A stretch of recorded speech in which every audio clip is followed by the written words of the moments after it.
दोस्तों, आज की खबरें बहुत ही बड़ी और महत्वपूर्ण हैं, खासकर कुवैत में रहने वाले लोगों और मिडिल ईस्ट में काम करने वाले प्रवासियों के लिए।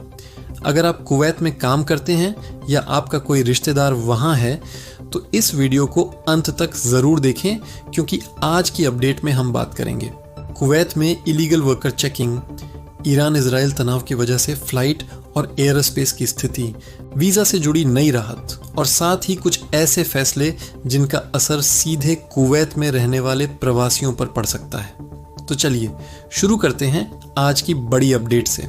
सबसे पहले बात करते हैं मिडिल ईस्ट में बढ़ते तनाव की। इस समय पूरे क्षेत्र में हालात काफ़ी तनावपूर्ण बने हुए हैं, क्योंकि ईरान और इजराइल के बीच चल रहे संघर्ष का असर कई खाड़ी देशों पर भी दिखाई देने लगा है।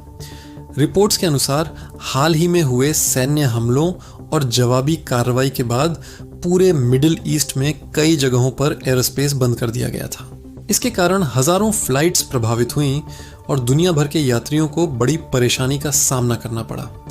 कई अंतर्राष्ट्रीय एयरलाइंस ने अपनी फ्लाइट्स रद्द या डाइवर्ट कर दी और बड़ी संख्या में लोग एयरपोर्ट पर फंस गए। इसी तनाव के कारण कुछ देशों ने अपने नागरिकों को मिडिल ईस्ट से तुरंत निकलने की सलाह भी दी है। अब बात करते हैं कुवैत की स्थिति की। कुवैत में सुरक्षा एजेंसियों को हाई अलर्ट पर रखा गया है। सरकार ने एहतियात के तौर पर कुछ अस्थायी कदम भी उठाए हैं, जैसे कि समुद्र में फिशिंग बोट्स और प्लेजर बोट्स के जाने पर अस्थायी रोक लगाई गई है और लोगों को बड़ी बाहरी भीड़ या आउटडोर गैदरिंग से बचने की सलाह दी गई है। सरकार का कहना है कि ये कदम सिर्फ सुरक्षा के लिए है और स्थिति सामान्य होने पर हटाए जा सकते हैं। अब एक और महत्वपूर्ण अपडेट आती है कुवैत में सख्त कार्रवाई को लेकर। कुवैत के आंतरिक मंत्रालय ने चेतावनी दी है कि मौजूदा हालात में सोशल मीडिया पर अफवाह फैलाने या सुरक्षा संस्थाओं का मजाक उड़ाने वालों के खिलाफ कड़ी कार्रवाई की जाएगी। हाल ही में 2 लोगों को गिरफ्तार भी किया गया, क्योंकि उन्होंने सोशल मीडिया पर सेना और एयर डिफेंस से जुड़ी वीडियो पोस्ट की थी।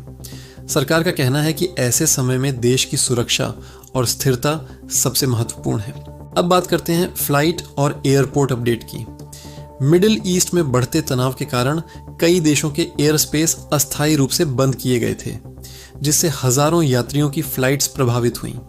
कुछ जगहों पर फ्लाइट्स रद्द हुईं, कुछ डाइवर्ट की गईं और कई यात्री एयरपोर्ट पर फंस गए। हालांकि अब धीरे धीरे कुछ रूट्स को फिर से खोला जा रहा है, लेकिन अभी भी स्थिति पूरी तरह सामान्य नहीं हुई है। इसलिए अगर आप अगले दिनों में यात्रा करने वाले हैं तो अपनी फ्लाइट की जानकारी ज़रूर चेक करें। अब बात करते हैं वीज़ा से जुड़ी एक राहत भरी खबर की।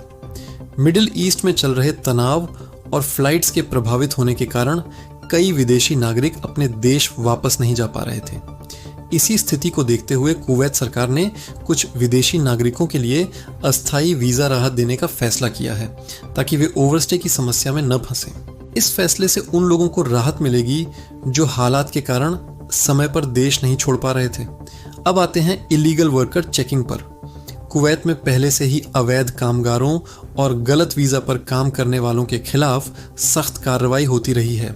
अधिकारियों द्वारा समय समय पर जांच अभियान चलाए जाते हैं, जिनमें बिना वैध रेजिडेंसी या गलत स्पॉन्सर पर काम करने वालों को गिरफ्तार किया जा सकता है और बाद में उन्हें डिपोर्ट भी किया जा सकता है।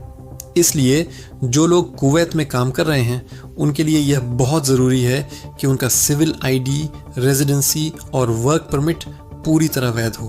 अब एक और बड़ी बात समझना ज़रूरी है। कुवैत में काम करने वाले ज़्यादातर प्रवासी स्पॉन्सर सिस्टम के तहत रहते हैं, जहां उनकी रेजिडेंसी और नौकरी उनके स्पॉन्सर यानी कंपनी से जुड़ी होती है। इसलिए अगर कोई व्यक्ति बिना अनुमति के नौकरी बदलता है या गलत तरीके से काम करता है तो वह कानूनन समस्या में आ सकता है। अंत में सबसे महत्वपूर्ण बात, मिडिल ईस्ट में जो हालात बने हुए हैं उन्हें देखते हुए सभी लोगों को अफवाहों से बचना चाहिए और सिर्फ आधिकारिक जानकारी पर भरोसा करना चाहिए। कुवैत सरकार लगातार सुरक्षा और व्यवस्था बनाए रखने के लिए कदम उठा रही है और स्थिति पर नज़र रखी जा रही है। दोस्तों, अगर आप कुवैत में रहते हैं या वहां काम करने की योजना बना रहे हैं तो इन अपडेट्स को ज़रूर ध्यान में रखें। अगर आपको यह जानकारी उपयोगी लगी हो तो वीडियो को शेयर करें ताकि ज़्यादा से ज़्यादा लोगों तक सही जानकारी पहुंच सके। धन्यवाद।